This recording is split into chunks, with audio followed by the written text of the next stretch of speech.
got one goal against Muembe Makundi City. Did you expect this kind of result?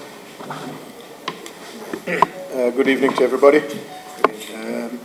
Yeah, I think it turned out to be, a game that we controlled. I think it was obvious that we had decent control of the game. If you look at the match, I don't think there was one threatening shot on target against us.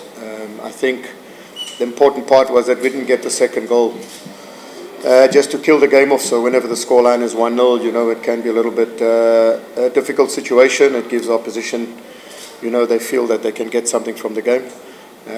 Our players had a 3-week break. They only returned on Tuesday. So obviously the sharpness, the conditioning is not where it should be. And I think you could see as the game went on, there was some tired legs out there. But after my first game, I've only had 3 training sessions. So, a win is a win. It's always important. Sometimes you don't always win the best way or a comfortable way. But I've got to create a mentality amongst this team that winning is important. It doesn't matter how it happens. So, it was a difficult game. Well done to our opponents. I thought they never gave up. They kept on pushing. They kept on trying. So, congratulations to them as well. Thank you. Good question. Just before I get to your answer, I do see I've been called Steve Baker, but it's Barker with a R, Barker. But yeah, thank you.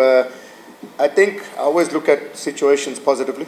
So I think it's a great opportunity for me to look at the fringe players, players that are not playing week in and week out. So it gives me a good opportunity to see what level they are. So obviously, there's a lot of key players away, and hoping that tomorrow they do well for your national team. So it's important for me to also be able to see what the other players offer. So obviously, when they do come back, hopefully, I'll have enough time before the Champions League match to look at the other players that weren't here this evening. But for now, it's time for the others to shine.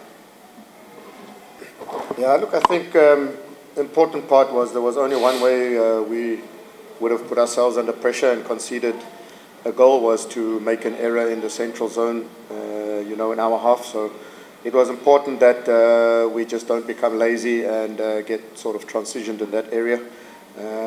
So obviously, because we had a lot of possession and our position defended quite sort of in a lowish block, important was to keep trying to rotate the ball, trying to create spaces, and then when the opposition stretches, then we could go through the middle. That was a little bit of the thinking. Yeah, look, I think it's important. Obviously, when you play in a cup, I want to win the cup. That's our first objective and priority. The second objective and priority is to look at all the players at my disposal to see what they can offer. So Monday we will freshen the team and probably look to have a majority new starting 11. I don't want to overplay, especially when we've been off for so long, and to force players to play too many minutes too soon. As you could see with Mohamed Babajar, he's just come back from not playing for 4 or 5 months. Ushindi is coming back from an injury. So it's important for me to manage the players. So I will be mindful of not overexposing players and we pick up injuries.